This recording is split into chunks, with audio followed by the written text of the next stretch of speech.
Hello students, welcome to the bio study centre.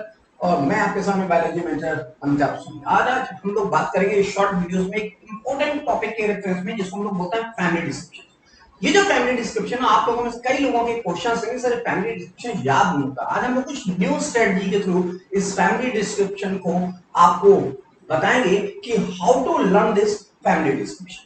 Okay, तो शुरू करते हैं। ये जो फैमिली डिस्क्रिप्शन है, इसलिए मैंने पहले ही जो थंबनेल्स होते हैं, आपको मैंने पहले बोला मेरे थंबनेल से ही आपके पूरे टॉपिक का इंफॉर्मेशन मिलता है। जैसे how to learn the plant taxonomy, इस पर्टिकुलर थंबनेल से आपको ये पता लग रहा होगा कि हमें जो है प्लांट टैक्सोनॉमी को लर्न कैसे करना है। तो आज हम लोग बात करेंगे on the basis of androecium, मतलब जो भी फैमिलीज आपके नीट के कंपटीशन के लिए इंपॉर्टेंट है, उन फैमिलीज में एंड्रोशियम की बेसिस पर कैसे लर्न कर सकते हैं कि फैमिली हमारी है, इसका एंड्रोशियम कैसा होगा। अगर एंड्रोशियम लिखा हुआ है तो वहां पे हमारे फैमिली को कैसे डिस्क्राइब कर सकते हैं। तो first of all I want to explain some important points on the basis of androecium. तो आपको ये पता है कि जो एंड्रोशियम होता है,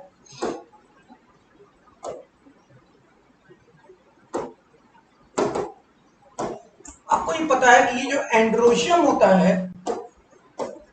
ये एंड्रोशियम में जिसकी यूनिट को हम लोग बोलते हैं स्टेमेन, है ना। इसकी स्टेमेन क्या बोलते हैं, यूनिट को बोलते हैं। एंड्रोशियम की यूनिट जिसको male part of the flower बोलते हैं, उसको बोलते हैं स्टेमेन। और ये स्टेमेन की जो मेन पार्ट्स हैं, that is called as anther, filament and connective.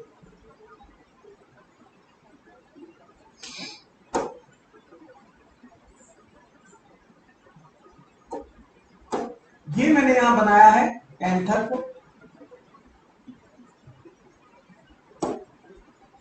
ये मैंने बनाया है यहां पे एंथर को, कनेक्टिव को और फिलामेंट। यहां पे ये तो बात ठीक है कि ये एंथर है, फिलामेंट है और कनेक्टिव है, ये तो आपको भी पता है। एंथर, कनेक्टिव और फिलामेंट। लेकिन हमें जो बात करनी है वो बात करनी है on the basis of androecium. तो सबसे पहले बात करते हैं, जो तीन डिफरेंट काइंड ऑफ फैमिलीज हैं मेनली, या आप कह सकते हैं कि चार जो फैमिलीज हैं उनके बारे में यहां पे पहले लिख लेता हूं मैं। पहला बात करते हैं ब्रेसिकेसी के रेफरेंस में। ब्रेसिकेसी, इसका ओल्ड नेम है यस क्रूसीफेरी। दूसरी फैमिली है जिसके बारे में बात करनी है, वो है पैप्लियोनेसी।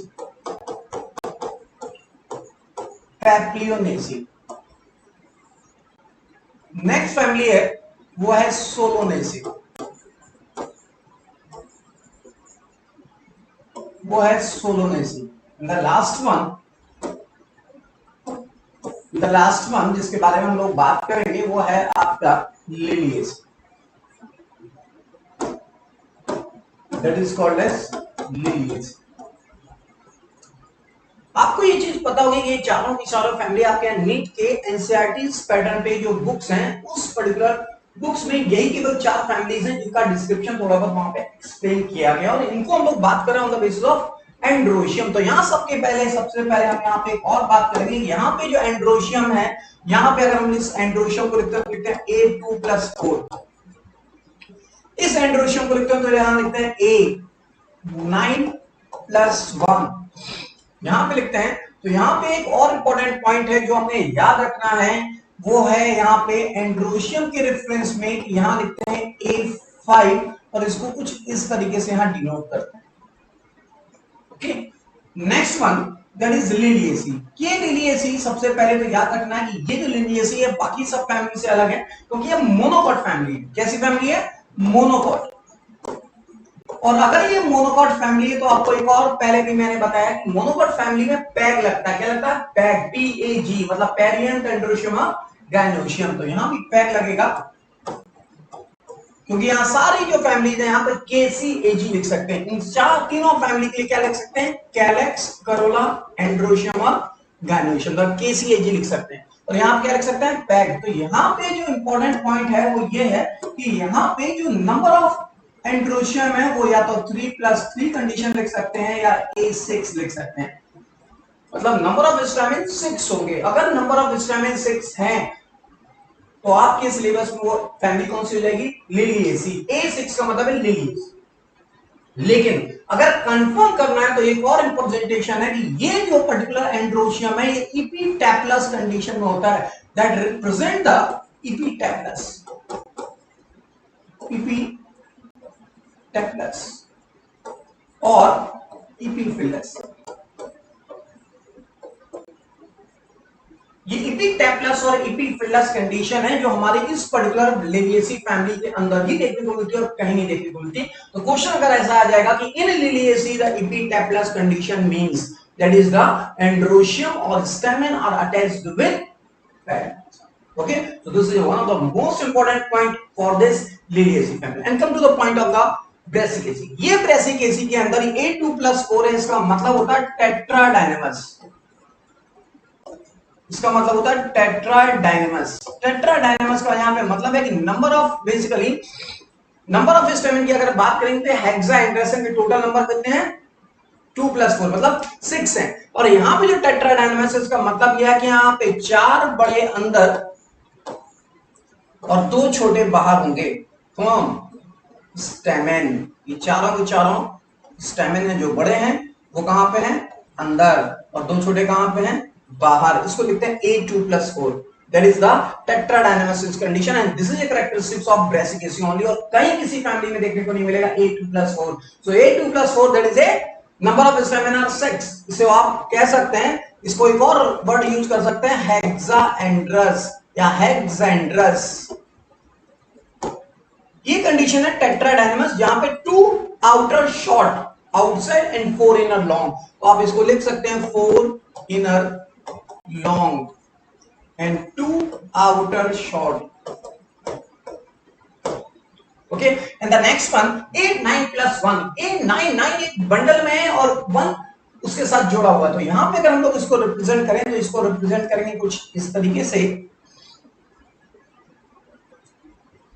ये हमारे सारे के सारे 9 एक साथ होंगे और एंथर फ्री हैं, फिलामेंट सारे के सारे फ्यूज्ड हैं और ये 2 बंडल में प्रेजेंट है। कितने बंडल्स में 2 बंडल्स में। तो इसलिए इसको बोलते हैं डायएडेल्फस कंडीशन। क्या बोलेंगे डायएडेल्फस कंडीशन भी इस कंडीशन को बोलते हैं। और ये हमारे हैं 9 और ये हैं एक अलग से, इसको बोलते हैं 9+1।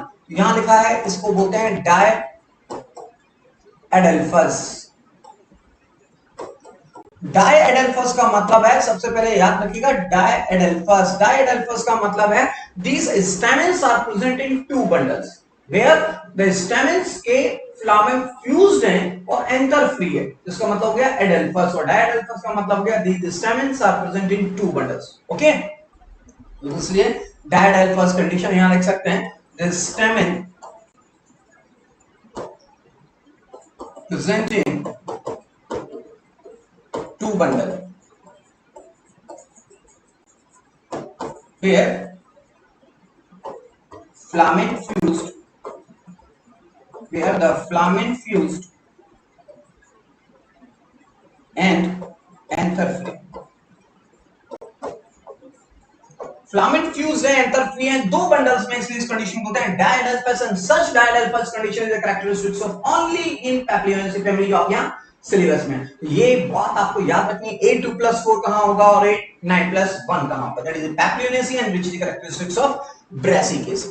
So in the last one that is Solanaceae, जो आपकी फैमिली है इसको हम लोग पोटैटो फैमिली बोलते हैं। और ये पोटैटो फैमिली के अंदर भी एंड्रोशियम बड़ा इंपॉर्टेंट रोल प्ले करता है, क्योंकि यहाँ पे जो स्टेमेस है वो 5 है और ये अटैच है किससे कोरोला से। तो ये कंडीशन जो है ये रिप्रेजेंट कर रही है इपिपैटलस कंडीशन को। किसको रिप्रेजेंट कर रही है इपिपैटलस कंडीशन को ये रिप्रेजेंट कर रही है। तो सोलोनेसी फैमिली के अंदर ये किसको रिप्रेजेंट करेगा इपिपैटलस कंडीशन को रिप्रेजेंट करेगा। और इपिपैटलस कंडीशन इन चारों फैमिलीज के अंदर केवल इसी पर्टिकुलर फैमिली में है जिसका नाम है सोलोनेसी। और यहाँ पे अगर सोलोनेसी की एक और इंपॉर्टेंट बात करें वैसे तो हम लोग यहाँ बात कर रहे हैं केवल एंड्रोशियम की। तो एंड्रोशियम कैसा है इपिपैटलस कंडीशन है, डाइथिकस टेट्रास्पोरेंजियल कंडीशन होगी। और यहाँ पे सोलोनेसी फैमिली का ये फीचर्स है कि यहाँ परसिस्टेंट कैलेक्स होते हैं। that ये persistent calyx which is a characteristics of only the Solanaceae family। so आज तो बात की हम लोगों का ना इस पर्टिकुलर आज जो हम लोगों ने बात की इस पर्टिकुलर फैमिली के रेफरेंस में on the basis of androecium किस तरीके से हम अपनी फैमिलीज को याद रख सकते हैं जो हमारे सिलेबस में नीट के according. Best of luck for NEET and revise the family discussion. Thank you so much, good bye.